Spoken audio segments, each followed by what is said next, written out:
પ્રાદેશિક વાહન વ્યવહાર કચેરી ગાંધીનગરના પરિપત્ર 2023માં જારી કર્યો હતો, જેમાં ઉલ્લેખ કરવામાં આવેલ છે કે રાજ્યમાં તમામ જિલ્લાઓને જાણ સાથે કે નંબર પ્લેટ વિના કોઈ પણ ડીલર ગાડીનું વેચાણ કરી શકતા નહીં.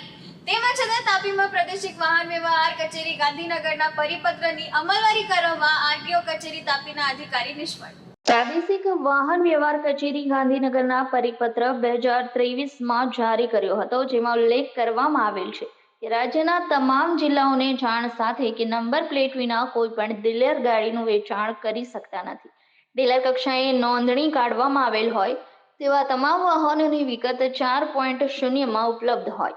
સંબંધિત આરટીઓ કે આરટીઓ કચેરી દ્વારા દૈનિક નોંધણી થતા વાહનોની વિગતો જેવી કે ટેક્સ, ઇન્સ્યોરન્સ, દસ્તાવેજો, શૈલીનો ફોર્મ નંબર 22 વગેરે તમામ વિગતોની ચકાસણી કરવાની રહેશે. તેમ છતાં નંબર પ્લેટ વગરની ડીલરો દ્વારા ગાડીનું વેચાણ કરવામાં આવે છે, જેનું ધ્યાન પાછલા 1 વર્ષથી આરટીઓ કચેરી તાપીનું ધ્યાન અવારનવાર ચેનલ દ્વારા અહેવાલ પ્રસિદ્ધ કરીને ધ્યાન દોરવામાં આવી રહ્યું છે.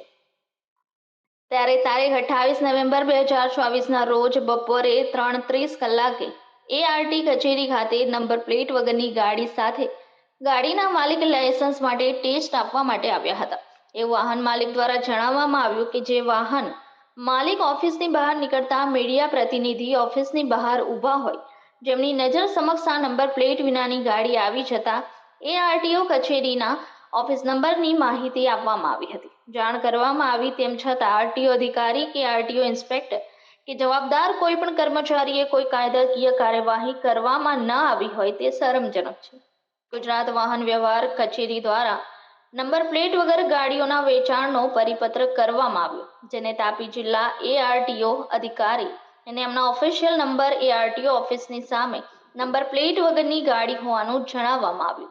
છતાં તમે એક જાગૃત વ્યક્તિ તરીકે ફરિયાદ કરો, જે બાદ અમે કાર્યવાહી કરીશુંનો જવાબ આપવામાં આવ્યો હતો. ત્યારે આવા ઉડાવ જવાબ આપીને પોતાનો અને ક્યાંક ઉપલા અધિકારીનો લૂલો બચાવ કરતા જોવા મળ્યા હતા.